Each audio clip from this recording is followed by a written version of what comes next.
Re-Zero, Arc 7, Chapter 25, A Reunion Akin to Scorching Blood. There was a girl of crimson, like a vivid, scorching flame, richly scented in blood, amidst the sudden battlefield, upon the upper levels of City Hall. This violent beauty dominated the desolate scene while holding a radiant treasured sword, with her dazzling orange hair, a luxurious blood-colored dress, and feminine figure. The person grasping that sword was one whose back exuded strength. Subaru. Staring at her in exasperation, Subaru's thoughts were stirred into confusion as stood with arms open wide, momentarily forgetting the pain that coursed through his entire body and the need to breathe. A single word bounced chaotically in his empty head. Why was she here? Why had she saved Subaru? Why was she able to face Arakiya with such calm? Why?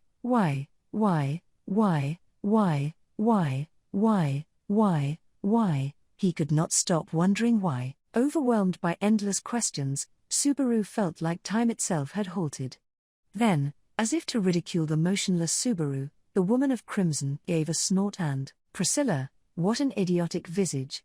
Have your eyes been scorched by my nobility? Subaru, what, do you have eyes in the back of your head? Priscilla, nonsense.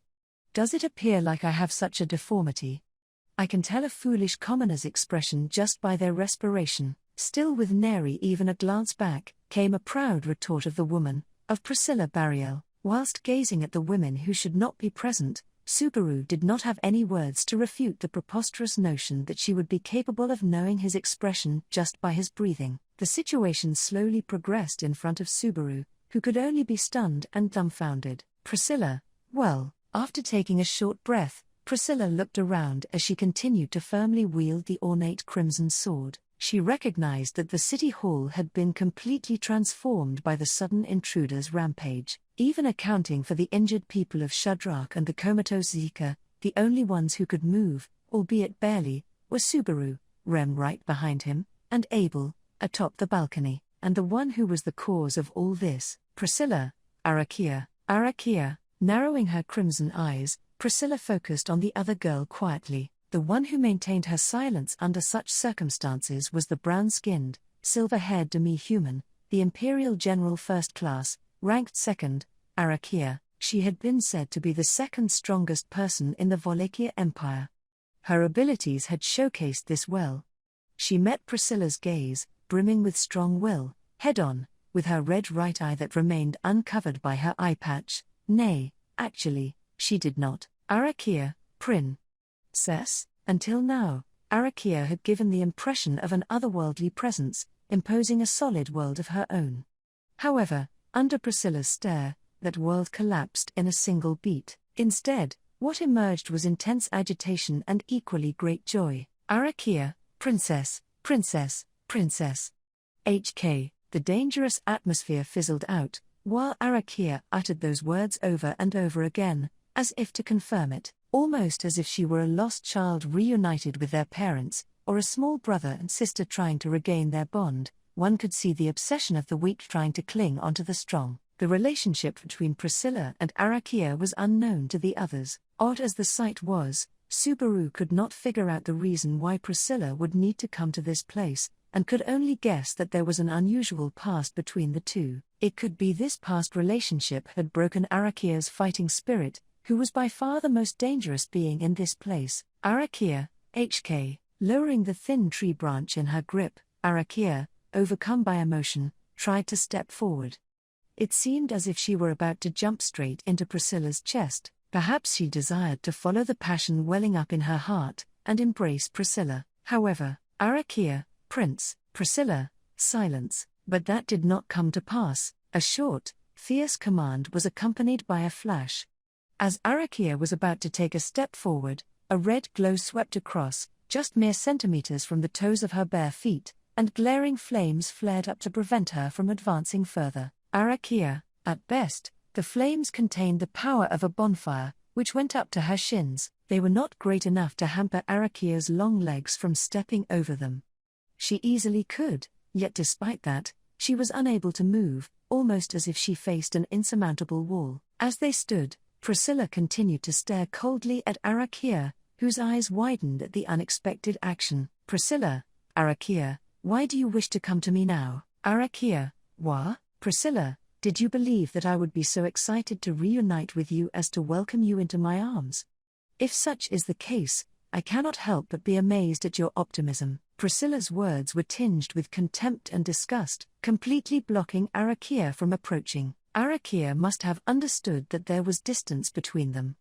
Her eye trembled in astonishment, as she desperately attempted to find the best answer to Priscilla's words. But, Arakiya, Priska Summer, Priscilla, Priska is dead. Have you not changed after all this time, even after obtaining your newfound position? Arakiya, HK, Priscilla, how dull.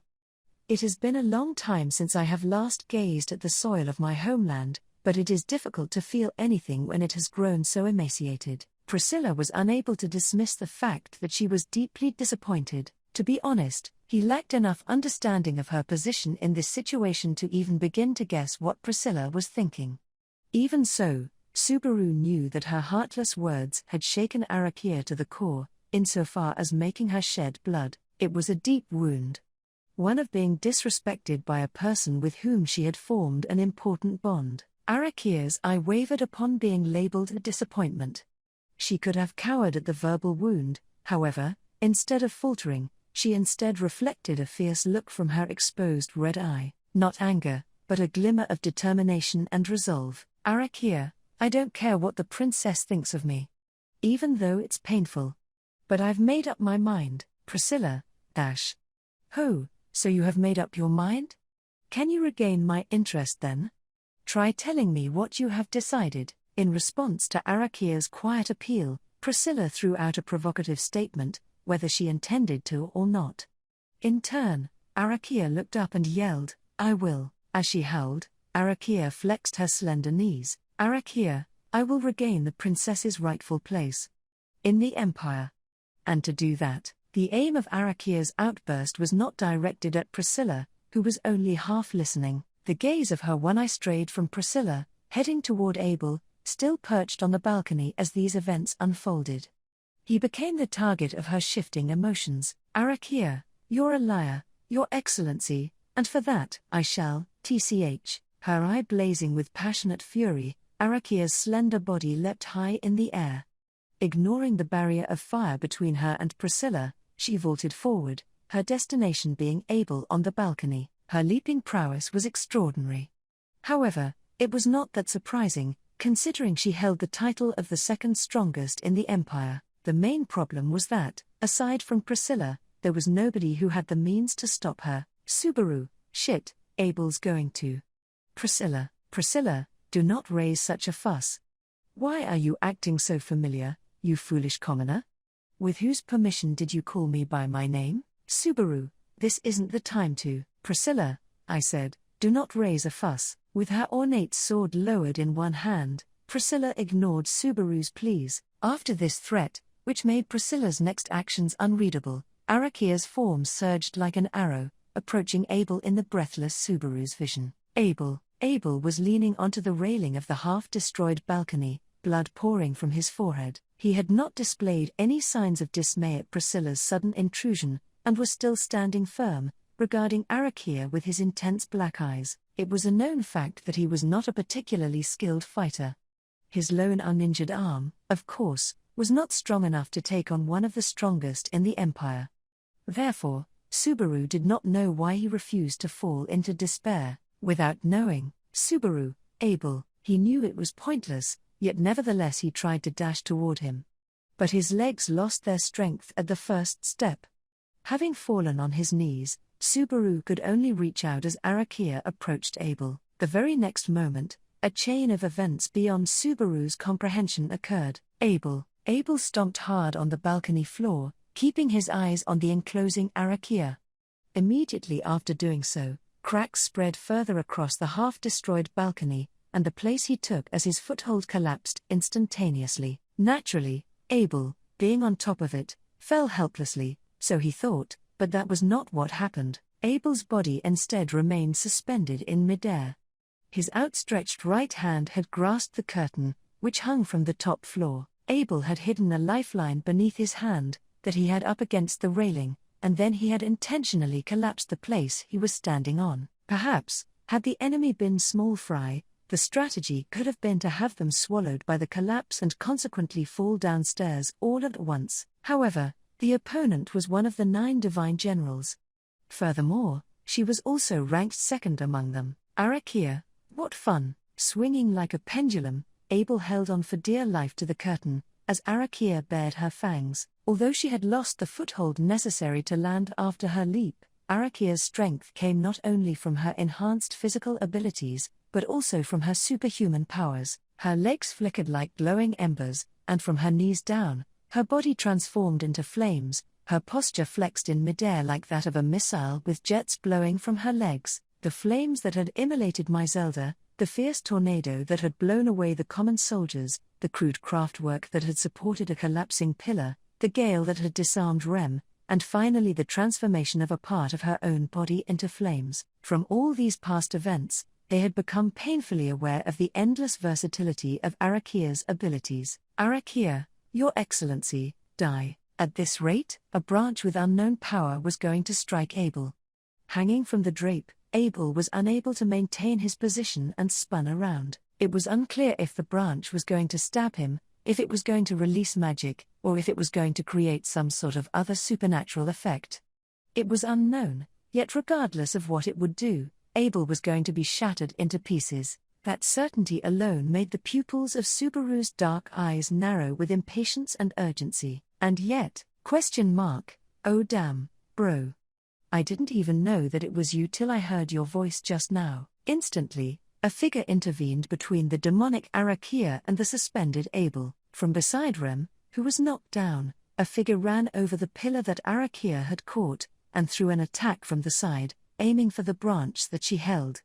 The strike of the broad blue dragon sword was blocked by the branch, its swing produced by a flick of Arakiya's wrist, but the resulting momentum sent her flying. After the person's surprise attack was parried without any difficulty, they let out a dah, and angrily stomped the ground. Shit, my arm hurts. Don't effortlessly parry a strike someone put their all into, it's gonna make them depressed. His whine and waving of his aching arm concluded the chaotic series of events. That person was, once again, outside the scope of Subaru's imagination. It was a man who sported a jet-black helmet, dressed in a bandit-like fashion from the waist down. The man, who looked like a brigand or a thief, was characterized by his missing left arm, while his thick right arm held the blue dragon sword. It was a man he knew.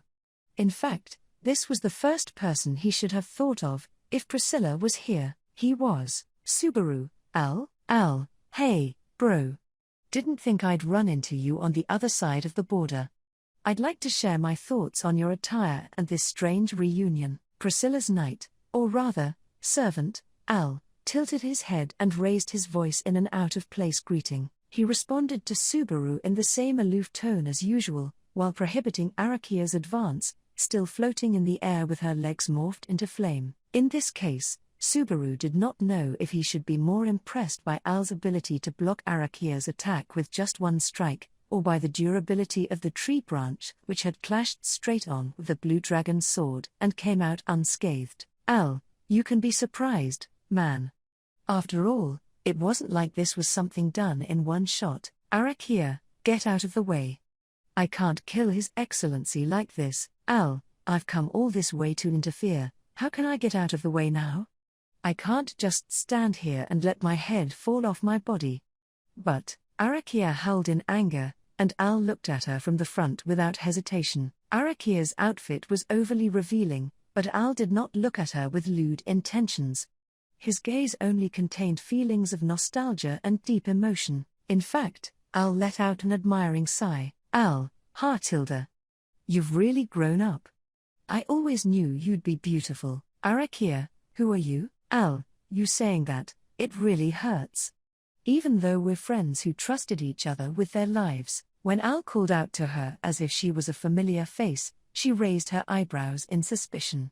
In order to keep her at a distance, Al kicked up a piece of the broken floor at her slender body. Looking over Al's work, Priscilla called out to him. Priscilla, Al. You know what I desire, I brought you here, not Schult. Do your job. Al, I'm doing it. Do I look like I'm having fun with this cutie?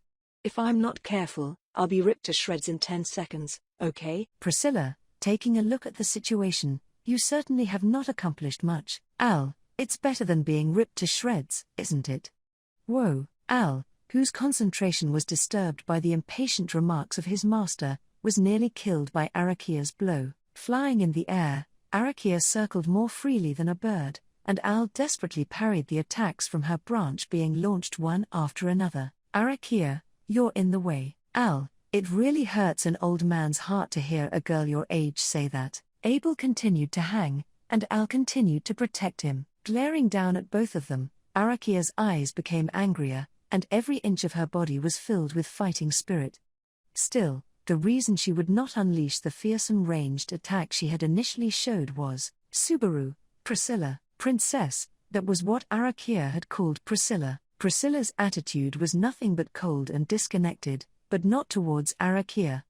That was the only reason as to why she had not created even more destruction. Therefore, if anyone could alter this stalemate, that person would be Priscilla, who kept the floating Arakiya in check. Subaru, Priscilla, do not regard me with those clingy eyes, foolish commoner. I may praise you for your feigned good looks, but wishing to utilize them to make me stir would be irreverent. Subaru, Gah. HK, Subaru, on his knees, turned around, but Priscilla was far too arrogant to take him seriously. Instead, it was Rem, who had been sheltered by Subaru's back till now, who moved. She pursed her lips, stepping in front of Priscilla with a perilous gait, and then, Rem, please, I beg you. Please, lend us your strength, Priscilla, dash. What an auspicious thing to say. I would state you to be more polite than this foolish commoner. Rem, then, Priscilla, do not get too carried away. And just, observe. Already, the provisions to shift the state of affairs are underway. Rem's plea, and the possibility of Priscilla's disapproval, sent a chill down Subaru's spine. However, Priscilla did not lose her temper. Instead, she indicated to the battlefield with a slight turn of her head. Rem followed her gaze with a surprised "Eh?" And Subaru followed suit. In that battlefield atop the balcony, were it left unchecked, Abel and Al could be slaughtered by Arakiya in seconds. And in fact, the risk of such a thing increased with every passing second. Al, Gah, Ow, Kwa, Ubar. Arakiya danced in the sky with her legs ablaze, and Al managed to block her attacks, though his movements were terribly clumsy and unrefined, resulting in him being repeatedly pushed back with one blow after another. But the succession of miracles would not be everlasting. The damage from the accumulated strikes began to show on Al's body, and as soon as his reaction began to be visibly delayed, his upper body was shaken by a huge blow. With that, Al lost his stance and was defenseless against the next attack, and at that moment, Arakiya, HK, Arakiya tried to kick the air, yet her body unnaturally swayed, causing her to lose some control. Even to the run-of-the-mill layman, this was no ordinary sort of offensive motion, as demonstrated by the eyes wide in astoundment and choked-out cry of distress. Arakiya, all of them had been startled by the change that had afflicted Arakiya. The two people who had not been caught off guard were Priscilla, who was looking at the situation leisurely, and the one who had instigated it, who was supposed to be in the middle of a fierce battle. Attack. The order slammed into the air with a mixture of a burning and dusty smell. It had come from Abel, suspended in midair, whose voice was more stern than angry, more ostentatious than arrogant. The man, still hanging from the curtain, shouted at the opportunity that arose in the battle overhead. It was as if he had known this moment would come. Al, you can tell me what happened later. In response to Abel's command, Al flew. In an awkward leap and twist, the blue dragon soared through a parabolic line and mercilessly slammed into the slender body of Arakiya, bereft of mercy. No, there was mercy. The wrist holding the blue dragon's sword twisted, and the blunt side, not the blade, headed for Arakiya. Priscilla, fool. Perceiving that non-lethal trick, Priscilla curtly remarked. Her eyes, boundlessly arrogant, had correctly foreseen the situation. Arakiya, stay back. At the moment of collision, there was a dull sound that made Subaru want to turn his eyes away. Al's powerful blow flew into Arakiya just as he had intended, and she took it head-on with her raised left arm. Her elbow snapped in the opposite direction, broken bones pierced her brown skin, and blood sprayed. It was a painful blow, but not a fatal one. Behind his jet-black helmet, there was a low growl from Al, and an indication that his cheeks were surprisingly tense. A moment later, Arakiya's thin foot struck him in the neck from the side, sending him crashing to the floor with a fierce impact. His bouncing body was blown away, and went straight out of the collapsed balcony. Al, Doe, HK, an ugly scream tailed off, and so, Al's figure disappeared from sight. He was safe, of course, but now the obstacle between Abel and Arakiya had vanished. Arakiya extinguished the flames from her legs and planted her feet on the floor. This time, she was going to pluck the life out of Abel's body. Suddenly, a black shadow leapt furiously at Arakiya's back. Gra.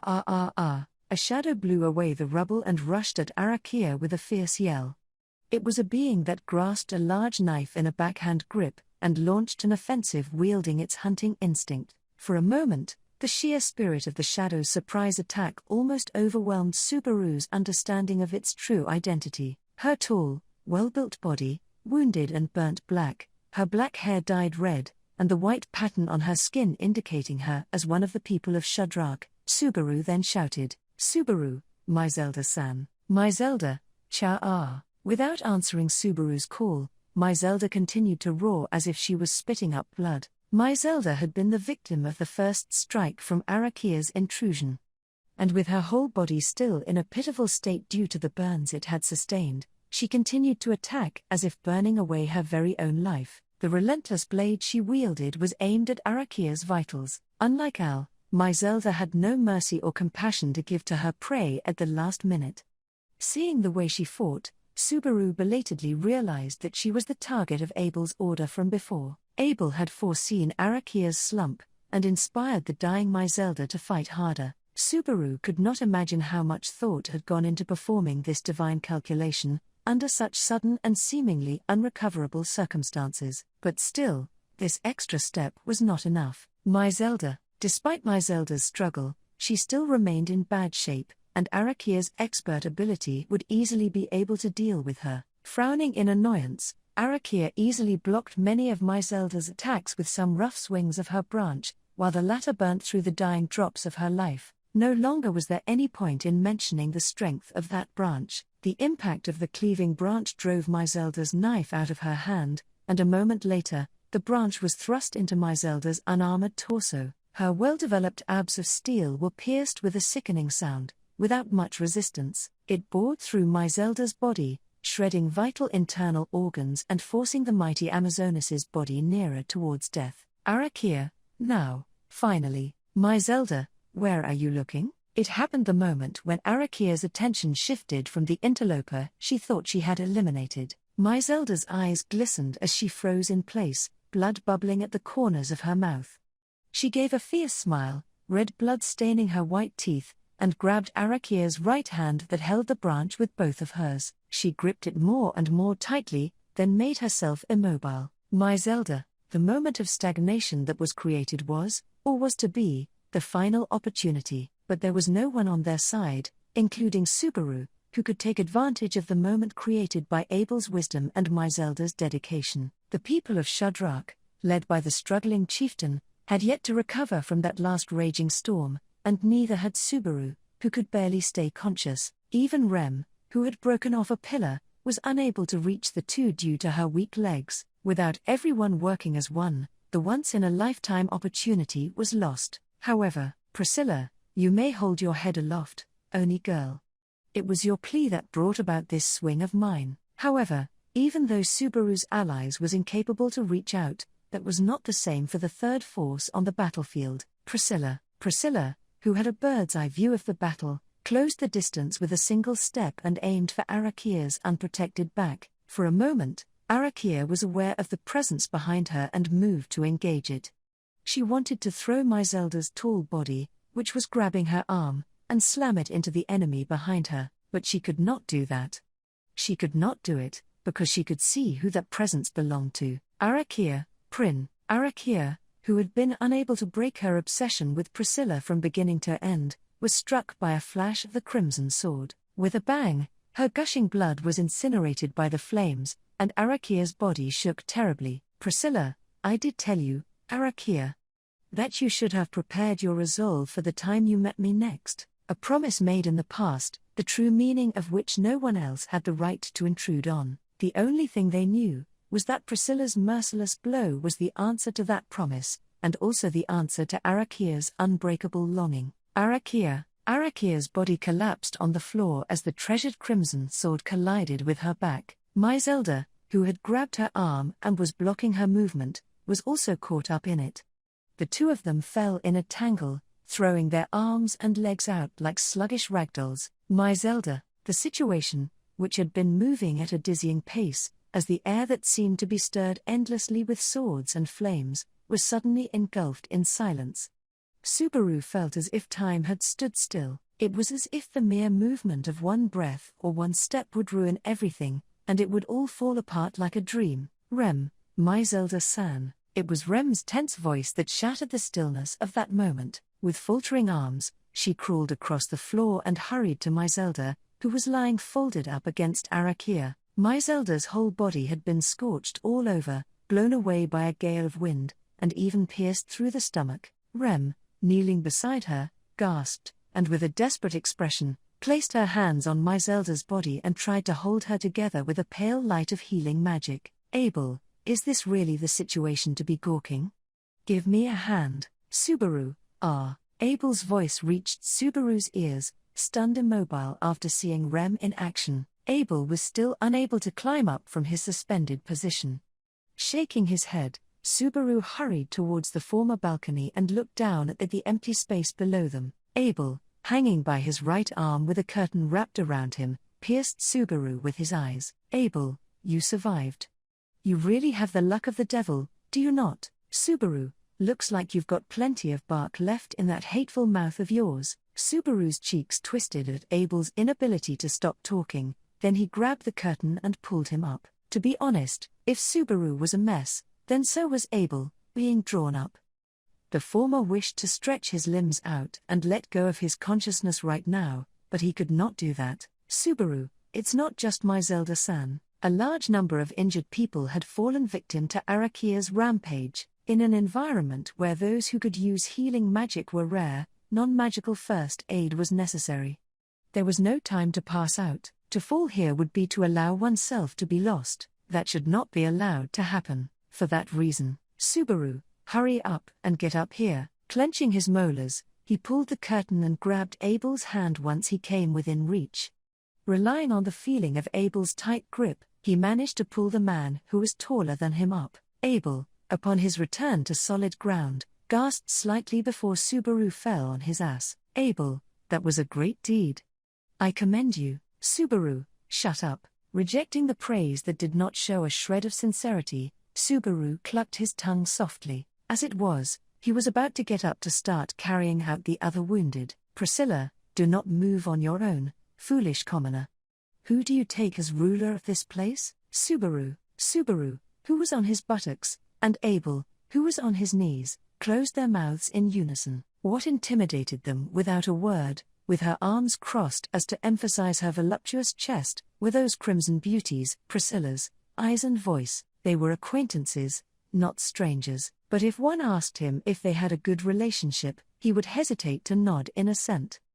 This was not only because they belonged to opposing camps in the royal selection, but also because of Priscilla's temperament. Pompous and uncompromising, Priscilla could be a powerful ally were she willing to cooperate, and an unpredictable bomb if she was not. In the battle of the Watergate city of Priscilla, she had been a reliable ally.